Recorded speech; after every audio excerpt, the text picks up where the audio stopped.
다 같이 하나님께 기도하심으로 특별새벽 기도에 시작하겠습니다. 거룩하시며 자비로우신 은혜의 하나님 아버지, 우리 주 예수 그리스도의 고난에 동참하기 위하여 주님께 더 깊이 감사하기 위하여 오늘도 주님의 집에 모였습니다. 영과 진리로 충만한 예배자가 되게 하여 주셔서 하나님이 기뻐하시는, 하나님을 만족시켜 드릴 수 있는 경배를 드리게 하옵소서. 우리 주 예수 그리스도 이름으로 기도합니다. 네. 나같이 하나님께 찬양 드리실 때 찬송가 154장 생명의 주여 멸류관 154장입니다.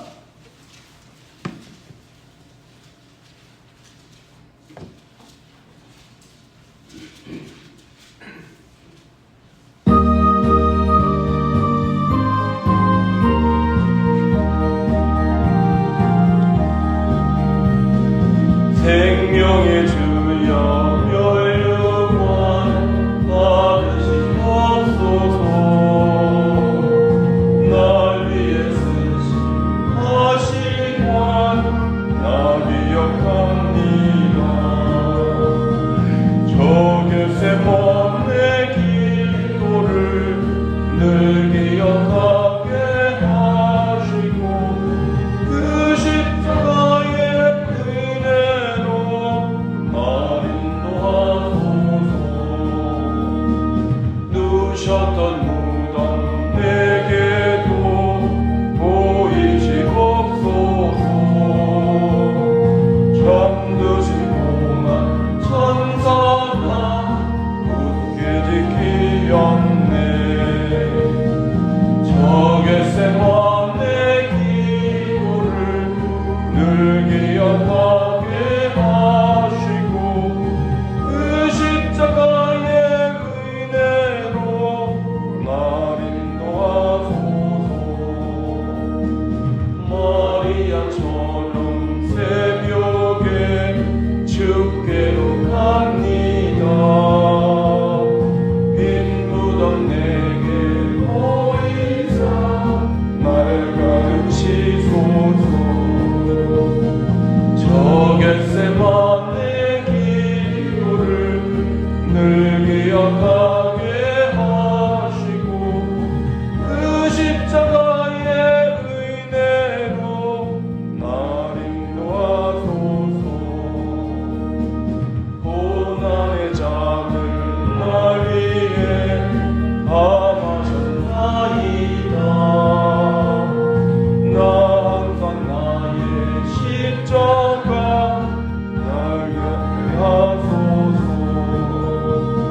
저 겟세마네 기도를 늘 기억하게 하시고 그 십자가의 은혜로 날 인도하소서. 아멘.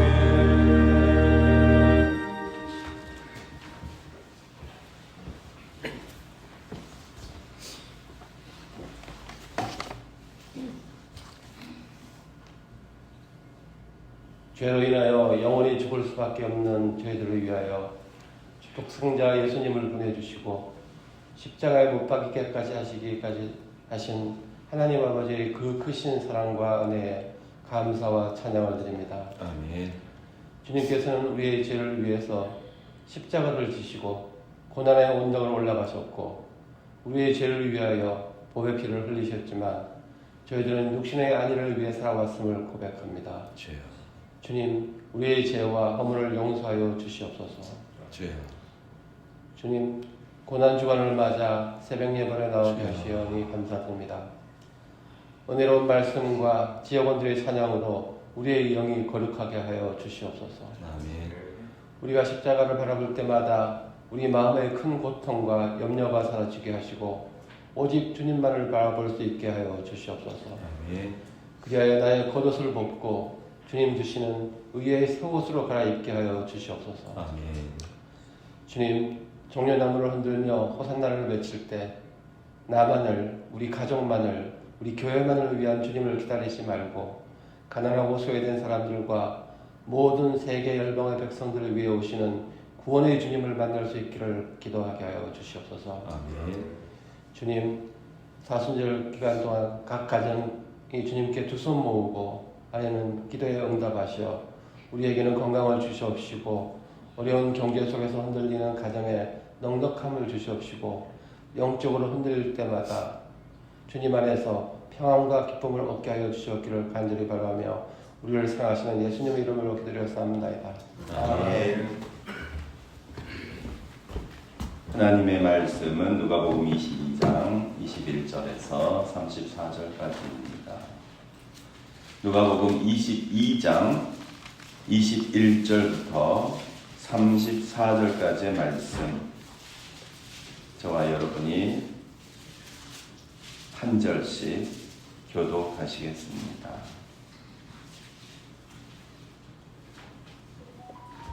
누가복음 22장 21절에서 34절까지입니다. 그러나 보라, 나를 파는 자의 손이 나와 함께 상 위에 있도다.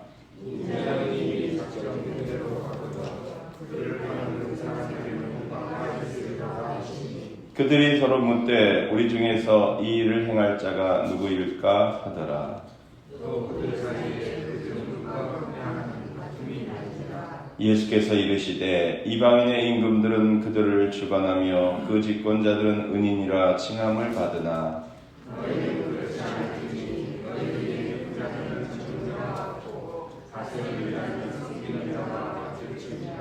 앉아서 먹는 자가 크냐 섬기는 자가 크냐 앉아서 먹는 자가 아니냐. 그러나 나는 섬기는 자로 너희 중에 있노라.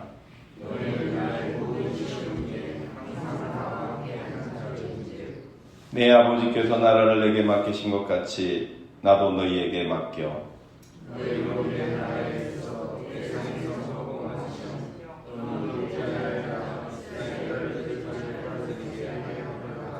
시몬아 시몬아 보라, 사탄이 너희를 밀가부르듯 하려고 요구하였으나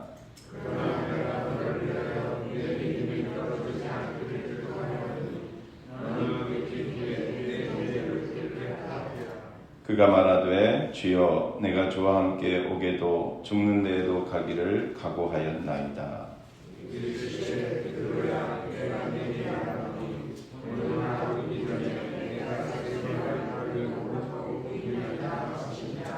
아멘. 삼지여분들 나오셔서 하나님께 찬양 드리시겠습니다.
오늘 믿고서 내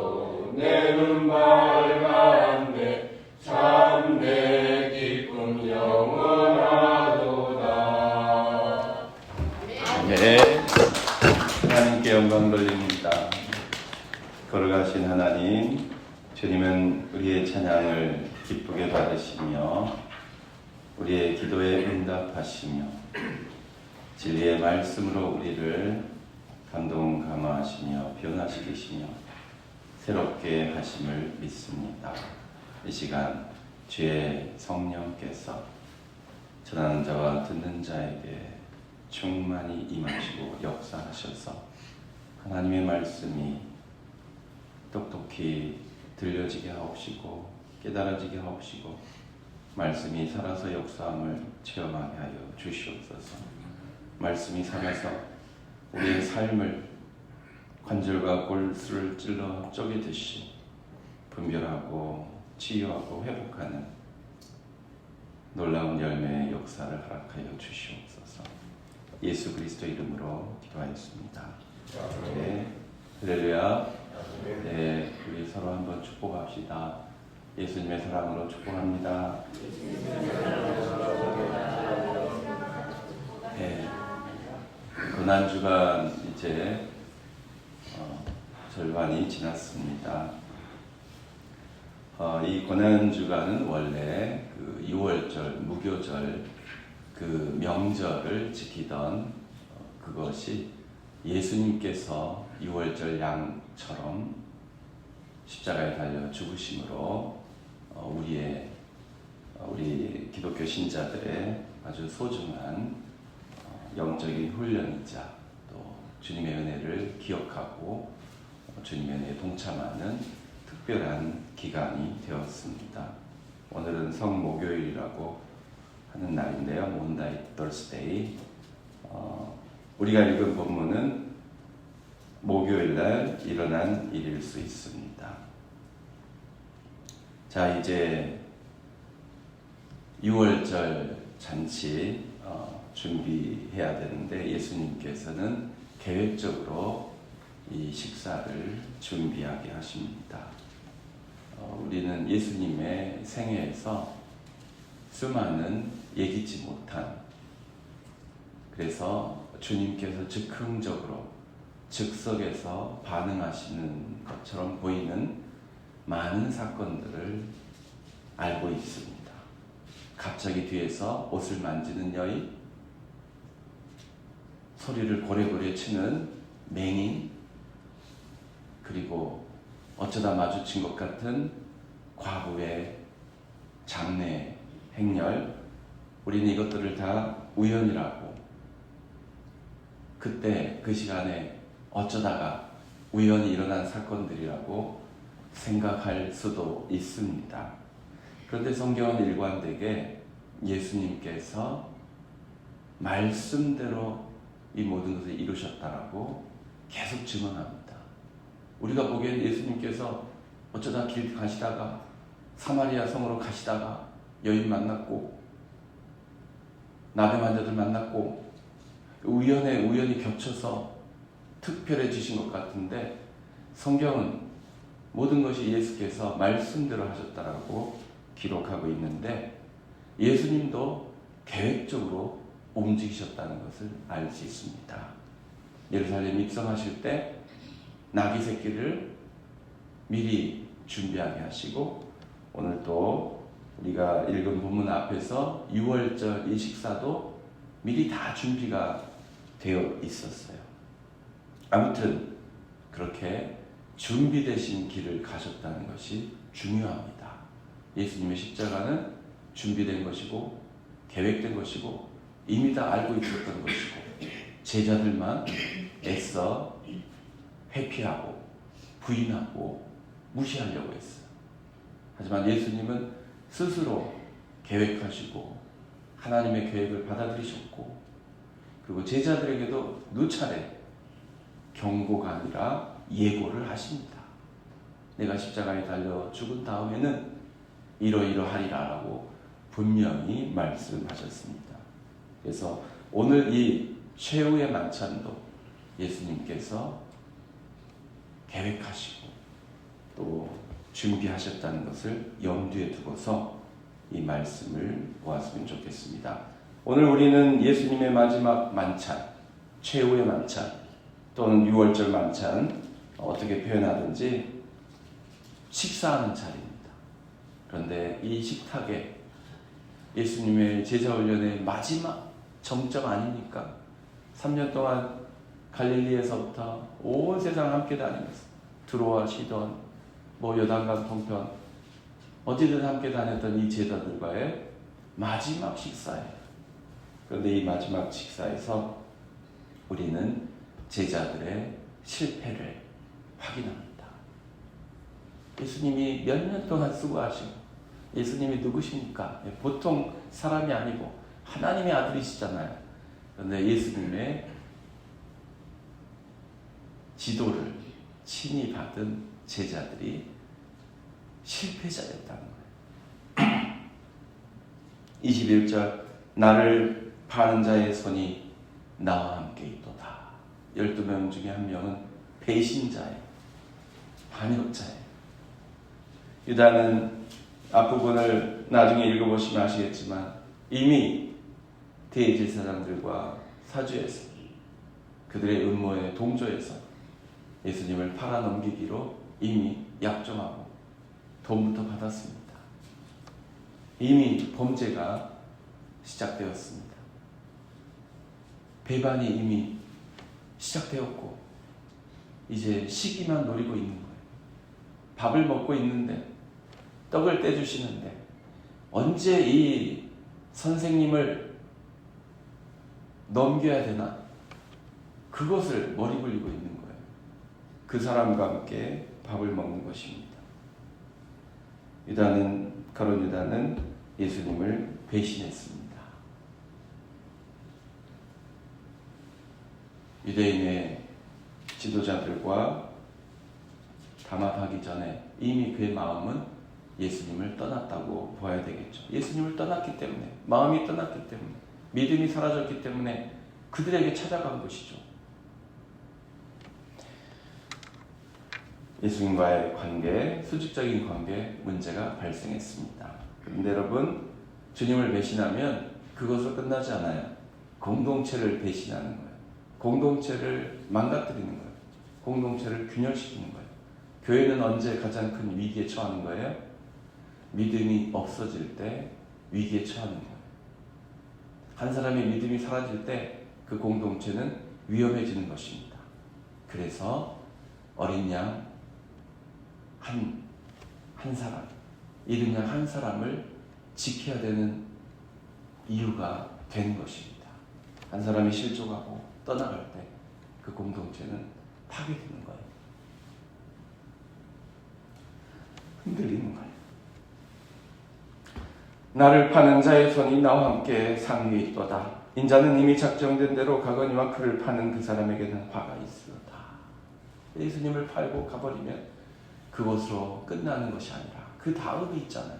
그 결과가 있잖아요. 그것은 파멸이고 진노고 지옥입니다. 그것을 견딜 수가 없어요. 아무도 이 세상에 아무리 뛰어난 사람도 아무리 대단한 사람도 예수님을 팔아먹을 만큼 간땡이가 부은 가룟 유다도 지옥의 공포를 버림받음의 그 아픔을 견딜 수 없어요. 그는 견디지 못하고 결국 자살이라는 극단적인 길을 택합니다. 영원히 돌이킬 수 없는, 영원히 돌아올 수 없는 길을 스스로 택한 거예요.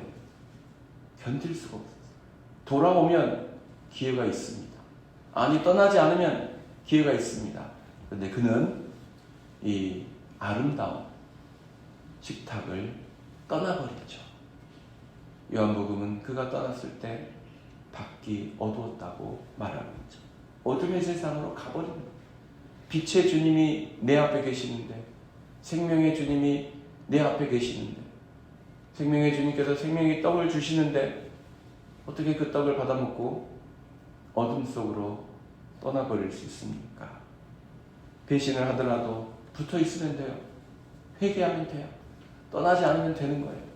근데 떠나면 기회가 없습니다. 배신이 주님을 배신했을 뿐만 아니라 공동체를 와해시킨다는 것을 우리가 알 수 있죠. 그들 사이에서 누가 주님을 배신할까 설왕설래 말이 오갑니다. 23절 그들이 서로 묻되 우리 중에서 이 일을 행할 자가 누구일까? 누가 배신자인가? 그 논란이 생기는 거예요. 서로 의심하게 되는 거예요. 사랑과 화목과 화평이 깨져버리는 거예요. 한 사람의 위력이 이런 겁니다. 공동체가 아무리 크고 아무리 탄탄한 것 같아도 한 사람이 실족하면 한 사람이 신앙을 잃어버리고 주님을 배신하면 그 결과는 한 사람으로 끝나지 않습니다. 그래서 가슴 아프지만 저는 제 자신에게 지금 선포하는 거예요. 가슴 아프지만 한 사람이 교회를 떠나는 것은 엄청난 위기입니다. 여러분. 그 교회에 사활이 달린 위기입니다. 저는 반성하는 마음으로 이 말씀을 전합니다. 두 번째, 오늘 예수님의 제자들이 실패한 모습을 보여줬다고 하는데 가룟 유다의 배신, 그리고 공동체의 균열, 의심, 서로 의혹하며 의심하며 쳐다볼 때 이제 무슨 문제가 생겼어요? 제자들끼리 제자들을 같이 평가하는 거예요. 누가 배신자인가? 라고 그냥 지나갔으면 좋겠는데 이제 평소에 그들 안에 숨겨져 있던 욕망이 노골화되는 거예요. 누가 가장 형편없는 자인가? 누가 배신자인가? 이것은 누가 형편없는 자인가? 누가 가장 위키스트 링크, 가장 한심한 자인가? 그러면 반대로 누가 가장 믿을 만한 제자인가? 누가 예수님의 가장 총애를 받는 제자인가? 누가 가장 큰 자인가? 이 논쟁이 돼버린 거예요. 24절 또 그들 사이에 그중 누가 크냐 하는 다툼이 나지라. 그래서 예수님의 제자 실패 첫 번째는 배신자, 두 번째는 큰 자라고 붙여보고 싶습니다. 누가 큰 자인가? 실상은 다투는 자. 내가 크다고 다투는 자. 아니, 너가 아니고 바로 내가 큰 자라고 주장하는 자들이 바로 예수님의 제자훈련의 실패자이라는 것입니다. 자신이 큰 줄로 착각에 빠진 사람들이 제자들이었어요. 제자들은 예수님의 예루살렘 입성을 오해한 것 같습니다. 아마 예루살렘 입성할 때 호산나 찬송하리로다 예수님을 떠받드는 열광적인 군중들의 환호가 제자들의 마음을 어지럽게 한 것 같습니다. 그 마음을 오염시킨 것 같습니다. 분명히 예수님께서는 십자가를 진다고 말씀을 여러 번 하셨는데 예수님 때문이 아니라 예수님을 바라보는 군중들의 그 시선, 그들의 열광하는 모습에 제자들이 넘어갈 것 같아요. 숫자는 언제나 중요하죠. 그렇죠? 많은 숫자는 우리에게 주는 영향력이 큽니다. 많은 사람이 칭찬할 때는 웬만한 사람들은 다 넘어갑니다. 한 사람이 칭찬할 때는 무슨 빈말을 하십니까? 두 사람이 칭찬할 때는 그러지 마세요. 그러지만 세 사람 이상이 10명이, 100명이, 1000명이 칭찬하면 그런 줄 알아요. 당연해요. 그리고 이제는 그것을 나의 자산, 나의 무기로, 나의 것이냐 착각합니다. 제자들은 예수님의 인기가 자기들의 인기가 됐어요. 예수님께서 이 정도면 나라 하나쯤은, 로마 제국 하나쯤은, 그러면 그 다음은 나에게 무엇이 돌아올까? 그것이 큰 자를 가리는 동기가 되었을 수도 있습니다. 네. 목회자가 목회를 잘할 때 위기가 찾아올 수 있는 것이 그런 부분이 아닐까 생각합니다. 여러분은 어떠십니까? 사업이 잘 되실 때, 많은 사람들로부터 칭찬받는 그 기회가 왔을 때, 수많은 사람들이 좋아하는 인기가 절정에 이르는 그 순간이 왔을 때 마음에 어떤 변화를 느끼셨습니까? 예수님은 그것을 두고 보실 수가 없으셨습니다. 예수님은 평소에 하셨던 그 가르침을 다시 한번 확인하십니다. 그것은 이방인의 방식이다. 너희들이 아직도 큰 자와 작은 자를 가리는 것은 이방인의 방식이다. 예수님이 원하시는 것은 섬기는 자가 되는 것. 나는 섬기는 자로 너희 가운데 있다. 앉아서 먹는 자와 서서 섬기는 자 누가 더 큰가? 너희들은 다 큰 자들이다. 왜냐하면 예수님께서 서서 섬기셨기 때문에 그렇습니다. 몬다이 걸스데이 이 성모교회 예수님은 친히 대하에 물을 담아오셔서 허리에 수건을 두르시고 제자들의 발을 씻겨주셨어요. 섬기는 자로 낮아지셨어요. 그리고 제자들이 그것을 따라하기를 원하셨습니다. 이방인의 임금들은 주관하고 지배하고 억압하고 그리고 집권하면서 은인이라 칭함을 받기를 좋아하고 좋은 말은 다 듣기를 원하면서 억압한다는 거예요. 하지만 너희들은 그렇지 않아. 그러면 정반대잖아요. 잘한다, 대단하다, 정말 훌륭하다라는 칭찬은 하나도 듣지 못하고 비난과 욕설과 모멸과 수치를 당하면서 섬기는 것이 예수님의 모범이고 제자들의 길이라는 것입니다.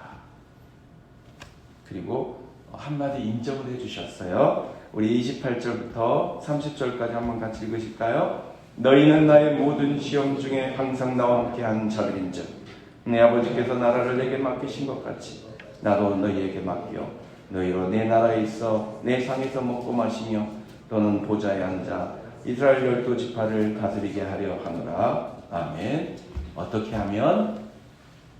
서서 섬기는 자가 되면, 무릎 꿇고 발 씻는 자가 되면 하나님 나라에서는 가장 높은 자가 되게 하게 하시겠다는 것입니다. 네, 시험을 통과하며 예수님과 함께 많은 시험을 통과했지만 끝까지 시험을 통과하면 그런 축복이 기다리고 있다고 약속하셨습니다. 자, 그리고 마지막으로 예수님의 제자 실패자 세 번째는 부인하는 자 베드로입니다. 그런데 여러분, 예수님은 베드로만 의식한 것 같지 않습니다. 시몬아 시몬아 보라 사탄이 너희를 밀가부르듯 하려고 요구하였으나 너희를 요구하였으나 너희를 사탄이 쥐고 흔들려고 하겠지만 내가 기도한다. 시몬을 대표로 시몬 베드로를 대표로 주님께서 하신 말씀입니다. 성경에 시몬 베드로의 이름만 기록되어 있으니까 다른 제자들은 어떤 식으로 예수님을 부인했는지 우리는 알 수 없어요. 하지만 오늘 주님은 베드로뿐만 아니라 모든 제자들이 예수님을 떠나갈 것을, 부인할 것을 아셨습니다. 그리고 미리 예고해 주셨고, 그리고 그들이 그 시험받는 중에도 예수님을 부인하는 그 고통스러운 중에도 부인한 다음에 그 처참하고 비참한 그 상황 중에서도 다시 돌아올 수 있는, 회복받을 수 있는 길을 열어놓으셨습니다. 그것이 우리 주님의 중보기도라는 것을 우리가 너무나도 잘 알고 있습니다. 십자가에서 당신을 찌르는 그 아무 생각 없이, 아니 어쩌면 당연하다고 생각하고서 예수님을 찔러대요. 예수님에게 채찍을 가고 가시기 면류관을 씌우고 침을 뱉고 모욕하고 예수님께 대적했던 그들을 모두 다 주님은 중보 기도하셨습니다. 그리고 오늘 제자들은 미리 중보 기도를 해 주셨습니다. 베드로의 반응은 여러분이 너무나도 잘 아시니까 간단하게 넘어가겠습니다. 베드로는 뭐라고 했어요? 각오하였나이다. 내가 주님과 함께 오게도 죽는 데에도 가기를 각오하였나이다. 베드로는 각오한 사람, 결심한 사람, 결단한 사람. 그런데 우리의 결심과 결단을 우리가 지키지 못한다는 것이 문제입니다. 목숨까지도 걸 수 있는 것 같은데 정작 계집종이 묻는 그 질문에 그냥 무너졌어요. 본능적으로 힘없는 계집종, 아무것도 아니에요. 어떤 권력 있는 것도 아니에요. 하지만 그 계집종의 말을 시인하는 순간 그 주변에 있는 사람들, 그리고 그 집에 있는 권력자들, 그들이 예수님과 함께 자기를 감옥으로 끌고 갈까봐, 십자가에 매달까봐 베드로는 본능적으로 부인했습니다. 그리고 나서 예수님이 말씀하신 대로 닭이 울었을 때 회개하였습니다. 부인했지만 그는 회개했고 참여했고 통회했고 주님의 은혜를 회복받습니다. 요한의 아들 시몬아, 내가 나를 사랑하느냐? 사랑하는 성도 여러분, 우리는 주님을 믿는 자들이고 주님을 사랑하는 존재입니다. 그래서 우리의 믿음이 연약할 수 있어요. 무너질 수 있어요. 상처받을 수 있습니다. 스스로에게 상처받을 수 있습니다. 하지만 주님을 사랑하면 주님께서 우리의 믿음을 다시 고쳐주시는 줄로 믿습니다. 우리가 연약할지라도 부족할지라도 때로는 우리는 주님을 배신할 수도 있어요. 찬양 중에도 있잖아요. 우리는 늘 주님을 배신하나. 그럼에도 불구하고 떠나지 않으면 회복받을 수 있습니다. 우리는 큰 자인 줄로 착각하고 교만하고 그리고 다투는 자들일 수 있습니다. 하지만 주님과 함께 고난에 동참하고 주님의 가르침을 받아서 진정으로 섬기는 자가 되고 그래서 영원히 큰 자가 될 수 있습니다. 우리는 주님을 부인할 수 있어요. 우리의 이익 때문에, 우리의 안전 때문에, 우리의 목숨 때문에, 아니면 다른 어떤 문제 때문에 주님을 부인할 수 있어요. 하지만 그래도 베드로는 다시 주님께 돌아왔습니다. 주님이시다. 해변가의 주님이시다. 라고 알아차리는 순간 그는 주님께로 달려갔어요. 도망치지 않았어요. 그렇기 때문에 주님의 사랑을 회복할 수 있었고 주님께서 베푸시는 사랑을 확인할 수 있었고 성령으로 충만한 다음에는 진짜 목숨을 걸고 감옥에도 가고 목숨도 버려가면서 주님을 사랑하고 주님을 신뢰하고 또 주님의 구원하심을 증거하는 위대한 사도가 되었습니다. 우리에게도 배신과 다툼과 부인의 경험이 있을 수도 있어요. 그리고 그런 위기가 찾아올 수도 있어요. 하지만 오늘 주님께서 약속하신 것처럼 내가 너를 위하여 기도하였노라. 사단이 밀가부르듯 너희를 요구하였지만 너희들을 뒤집어 버리려고 했지만 너희들을 무너뜨리려고 했지만 내가 기도했노라. 이 주님의 약속을 의지하시고 기도하시고 주님과 더 가까워지시는 성목요일이 되시기를 예수 그리스도의 이름으로 축원합니다. 걸어가시며 자비가 풍성하시니 축원하는 아버지, 우리는 주님을 늘 배반하나 주님은 하염없이 한없이 우리에게 찾아와 주시고 우리를 회복하여 주시는 은혜의 주님이심을 믿습니다. 오늘도 주님과 함께 주님 안에서 그리고 주님을 위하여 우리의 마음과 뜻과 정성을 모으는 복된 날이 되게 하옵소서. 감사드리며 우리 주님 예수 그리스도의 이름으로 기도하였습니다. 아멘. 찬송가 143장 143장 웬 말인가 날 위하여 찬양 드리시겠습니다.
이제는 우리 주님 예수 그리스도의 크신 은혜와 하나님 아버지의 극진하신 사랑하심과 성령님의 감당과 충만케 하심, 회개케 하심. 오늘 우리는 주님을 늘 부인하기도 하고 주님 앞에서 다투기도 하고 주님께 배신하고 싶은 마음이 들 때가 많았습니다만, 주여, 주님께서 나를 지켜주시고 나를 보호하여 주시고 나를 위하여 기도해 주신 것을 믿습니다. 항상 주님 안에 거하도록 도와주시옵소서. 믿음으로 간구하는 하나님의 모든 자녀들 위해 이제로부터 영원토록 항상 함께 계실지어다.